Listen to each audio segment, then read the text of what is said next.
નમસ્કાર વિદ્યાર્થી મિત્રો, સંકલ્પ ઇન્ટરનેશનલ સ્કૂલ નિકોલ, હું જીબી પટેલ સર ઓનલાઈન એજ્યુકેશનમાં આપ સર્વ વિદ્યાર્થીઓનું હાર્દિક સ્વાગત છે. હવે આપણે આજે 11 કોમર્સ ગુજરાતી મીડિયમ સબ્જેક્ટ એકાઉન્ટની અંદર પાર્ટ 2માં જે ચેપ્ટર નંબર 5 ભણવાનું છે, જેનું નામ છે ધંધાકીય એકમોના નાણાકીય પત્રકો, અથવા જેને વાર્ષિક હિસાબો પણ કહી શકાય, આખરના હિસાબો પણ કહી શકાય.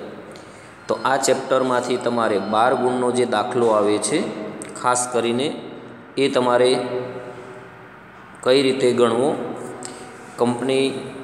પેઢી છે એ પોતાના વાર્ષિક હિસાબો કઈ રીતે તૈયાર કરે એને સમજતા પહેલાં આપણે થોડીક માહિતી જાણી લઈએ કે સામાન્ય રીતે જોવા જઈએ તો દરેક હિસાબી વર્ષને અંતે ધંધામાં કેટલો નફો થયો કે કેટલી ખોટ ગઈ, બરાબર, તે દરેક ધંધાદારી પોતાના ધંધાની આર્થિક પરિસ્થિતિ કેવી છે વર્ષના અંત સુધી એ જાણવાની દરેક વેપારીની ઈચ્છા હોય છે.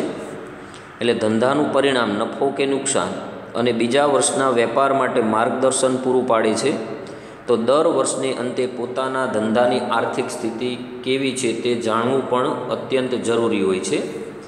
એટલા માટે ઉપરયુક્ત બંને પરિસ્થિતિમાં જોવા જઈએ તો દરેક વેપારી વર્ષના અંતે સૌ પ્રથમ હિસાબો ગાણિતિક દ્રષ્ટિએ સાચા છે કે કેમ એ નક્કી કરવા માટે કાચું સરવૈયું તૈયાર કરશે, અને કાચા સરવૈયા ઉપરથી ચોક્કસ સમયના અંતે ધંધાનું પરિણામ અને આર્થિક સ્થિતિ જાણવા માટે તેઓ વાર્ષિક હિસાબોના પત્રકો તૈયાર કરે છે. તેને શું કહેવાય? વાર્ષિક હિસાબો. તો વાર્ષિક હિસાબો તૈયાર કરવા માટે જે જરૂરી માહિતી છે એની પહેલાં આપણે ચર્ચા કરી લઈએ. તો આટલી માહિતીઓ તમારે ખાસ કરીને યાદ રાખવાની છે કે નાણાકીય પત્રકો ધંધાકીય એકમની વિગતવાર નાણાકીય પરિસ્થિતિ દર્શાવતો વ્યવસ્થિત રીતે તૈયાર થયેલો એક અહેવાલ છે. આખા વર્ષનો વ્યવસ્થિત રીતે નાણાંની પરિસ્થિતિ કેવી છે એ દર્શાવતો એક અહેવાલ કહી શકાય. તો નાણાકીય પત્રકોમાં 2 પત્રકોનો સમાવેશ થાય, એક વેપાર ખાતું અને એક નફા નુકસાન ખાતું, જે આપણે વિગતવાર આખું ભણવાનું છે. વેપાર ખાતું અને નફા નુકસાન ખાતું તૈયાર થવાથી માલ, ખર્ચ અને ઉપજના ખાતા બંધ થઈ જાય. આ બંને ખાતામાં આવા ખાતા આવશે: માલના ખાતા, ખર્ચના ખાતા અને ઉપજના ખાતા. આ 3 ખાતાઓ એ વેપાર અને નફા નુકસાન ખાતામાં આવશે. હવે કાચો નફો કોને કહેવાય? તો વેચાણમાંથી વેચેલ માલની પડતર બાદ કરશો એટલે કાચો નફો મળશે. એનાથી વિરુદ્ધ કાચી ખોટ એટલે વેચેલ માલની પડતરમાંથી વેચાણ બાદ કરો એટલે કાચી ખોટ મળે.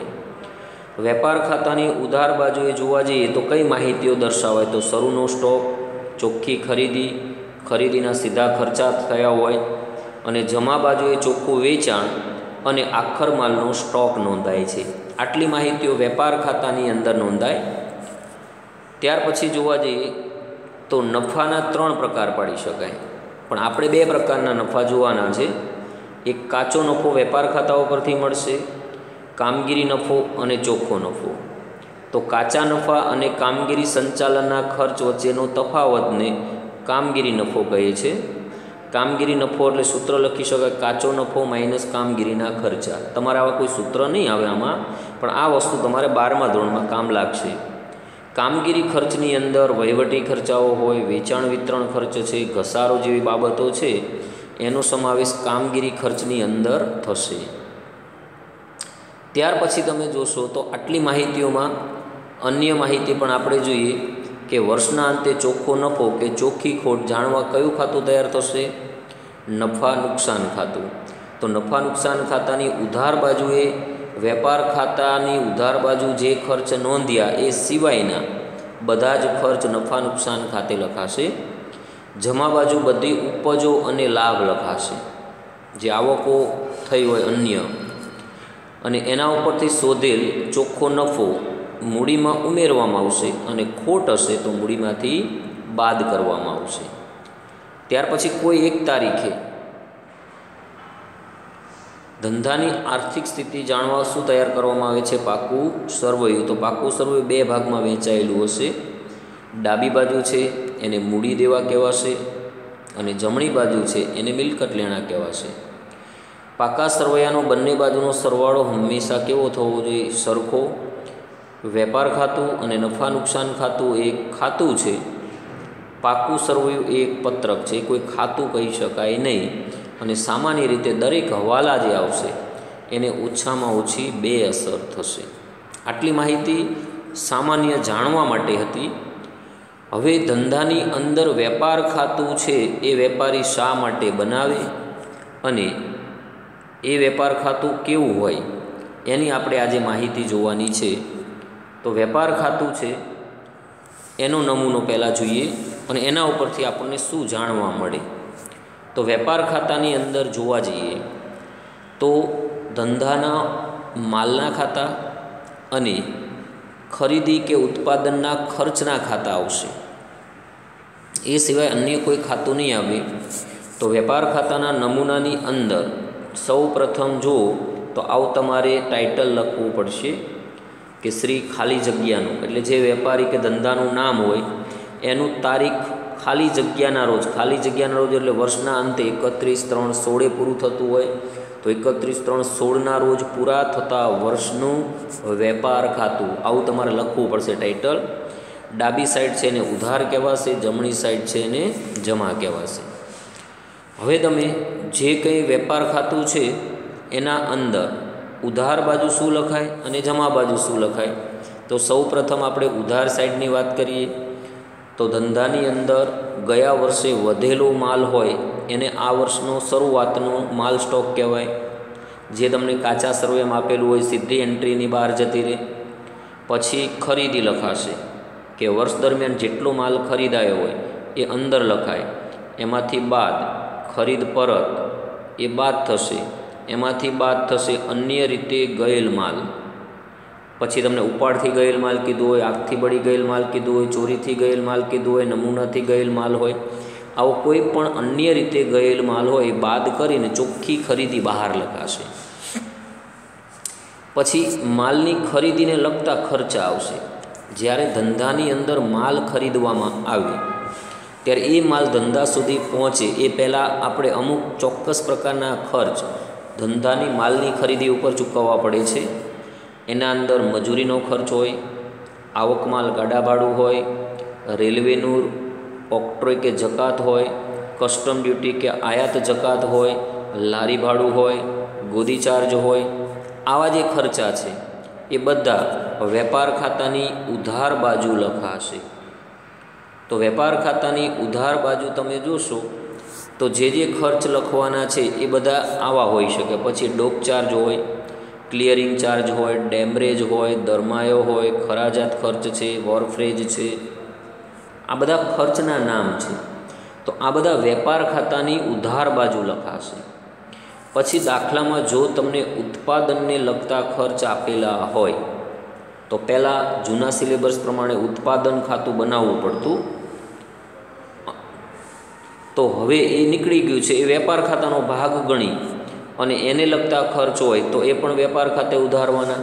ઉત્પાદક મજૂરી છે. ત્યાર પછી તમને રોયલ્ટી કયું હોય, કારખાનાના ખર્ચ કીધા હોય એમાં ભાડું કારખાનાનું હોય, કરવેરા કારખાનાના હોય, વીજળી છે, બળતણ છે, આવા કોઈ પણ ખર્ચા કીધા હોય તો એ બધાનો સમાવેશ, કોલસો ને ગેસ જેવા ખર્ચા કીધા હોય એ બધા શું કહેવાશે? કારખાનાને લગતા ખર્ચા.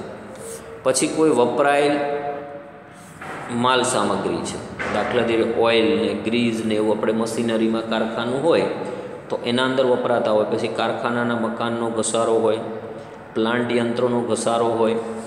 તો આ બધું નફા વેપાર ખાતાની ઉધાર બાજુ લખાશે. હવે જમા સાઈડની વાત કરીએ આપણે તો જમા બાજુની અંદર જે માહિતીઓ લખવામાં આવશે એ બહુ જ જૂજ હશે. સૌ પ્રથમ વેચાણ જમા લખાશે. એમાંથી વેચાણ પરત શું થશે? બાદ, એટલે ચોખ્ખું વેચાણ બહાર લખવાનું. પછી ભંગાર માલનું વેચાણ થાય. ધંધાની અંદર જે કંઈ ભંગાર નીકળે એ માલનું વેચાણ થાય તો વેપાર ખાતે જમા આવશે. પછી વર્ષના અંતે વધેલો માલનો સ્ટોક, જેને આખર માલ સ્ટોક કહેવાય, એ પણ જમા થશે. હવે જ્યારે તમે વેપાર ખાતું બંધ કરશો તો આખું વેપાર ખાતું તૈયાર થાય એટલે છેલ્લે આપણે શું કરીશું? સરવાળો. સરવાળો કરો એટલે અહીંયા જે જમા બાજુનો ટોટલ વધી જતો હોય એટલો જ આપણે ઉધાર લખવો પડશે. એમાંથી તમામ ધંધાના ખર્ચ બાદ કરશો એટલે અહીંયા જે તફાવતની રકમ મળશે એ રકમ કાચો નફો કહેવાશે અને એ આપણે ક્યાં લઈ જવાનું આવશે? નફા નુકસાન ખાતે. અને જો ઉધાર બાજુનું ટોટલ વધી જતો હોય આ બાજુનું, તો એટલી જ રકમ આ જમા સાઈડ લખવી પડે અને એમાંથી આ જમા બાજુની રકમો બધી બાદ કરશો, બરાબર. તો અહીંયા જે તફાવત નીકળતો હોય એને આપણે કાચી ખોટ કહેવાય. તો ઉધાર બાજુનું ટોટલ વધી જાય અને જમા બાજુ તફાવત નીકળે તો આ તફાવત જે અહીંયા નીકળશે એને શું કહેવાશે? કાચી ખોટ. તો એ પણ ક્યાં લઈ જવાશે? નફા નુકસાન ખાતે. તો આ રીતે વેપાર ખાતું છે એનો આખું ફોર્મેટ તમે વ્યવસ્થિત રીતે તૈયાર કરશો તો તમને આના ઉપરથી ખબર પડવી જોઈએ કે વેપાર ખાતામાં કયા ખાતાઓ આવે. તો માલના ખાતા અને ખરીદી અને ઉત્પાદનના ખર્ચના ખાતા, આના સિવાય કોઈ અન્ય ખાતા વેપાર ખાતામાં આવશે નહીં. એટલે ધંધાની અંદર માલ સામાન ખરીદાયો, વેચાયો, એના ઉપરથી ધંધામાં કેટલો કાચો નફો થયો કે કાચી ખોટ ગઈ એ આ વેપાર ખાતું બતાવશે. હંમેશા વેપાર ખાતાની ઉધાર બાજુ શરૂઆતનો સ્ટોક હશે પહેલું જ, પછી ખરીદી હશે, ખરીદીમાંથી ખરીદ પરત બાદ થશે, અન્ય રીતે ગયેલ માલ બાદ થશે, જમા વેચાણ હશે, એમાંથી વેચાણ પરત બાદ કરીને રકમ બહાર લખવાની. જો અંદર જે લખ્યું છે, અંદર રકમ હું કહું એટલે આ અંદર કહેવાય અને બહાર કહું એટલે રકમ નાખવાના. તો આ અંદર રકમો બાદ કરીને પછી અહીં બહાર ચોખ્ખી રકમ લખાય. પછી આ જે ખર્ચા તમને આપેલા છે આ બધા, બરાબર, તો એ બધા એક જ દાખલામાં ના હોય, એમાંથી અમુક જૂજ ખર્ચાઓ જ હશે. તો એ જૂજ ખર્ચાઓ છે પણ યાદ રાખવો પડે આમાંથી ગમે તે ખર્ચો હોઈ શકે. આ બધા ખર્ચ તમને જે આપેલા છે એમાંથી તમને 4-5 ખર્ચ કદાચ દાખલામાં આપેલા હોય તો એ ખબર પડવી જોઈએ કે વેપાર ખાતામાં કયા ખર્ચ આવે, બરાબર. એને લગતા ખર્ચ તમારે વેપાર ખાતામાં દર્શાવવા પડે. તો આખું ફોર્મેટ મેં તમને જે વેપાર ખાતાના નમૂના રૂપે દર્શાવેલું છે, આખું ફોર્મેટ તમારે પહેલાં તૈયાર કરવું પડશે. જ્યાં સુધી તમને એ નહીં ખબર પડે કે આ ખર્ચ છે અને એ ખરીદીનો છે કે ઉત્પાદનનો છે, ત્યાં સુધી તમને વેપાર ખાતું બનાવતા આવડશે નહીં. એટલે આખું ફોર્મેટ બતાવ્યું છે મેં. આ આખું જ ફોર્મેટ એક દાખલામાં હોઈ શકે નહીં, પણ યાદ રાખવું જરૂરી છે. તો આ રીતે સૌ પ્રથમ તમે વેપાર ખાતાનો નમૂનો તૈયાર કરજો, બરાબર. અને જો તમને એ આવડશે તો જ બીજો ફોર્મેટ તમને આવડી શકશે. તો નેક્સ્ટ પિરિયડમાં આપણે પછીના ફોર્મેટ નફા નુકસાન ખાતું અને પાકું સરવૈયું છે એની આપણે ચર્ચા કરીશું. ત્યાં સુધી આટલું તમે તૈયાર કરી રાખજો.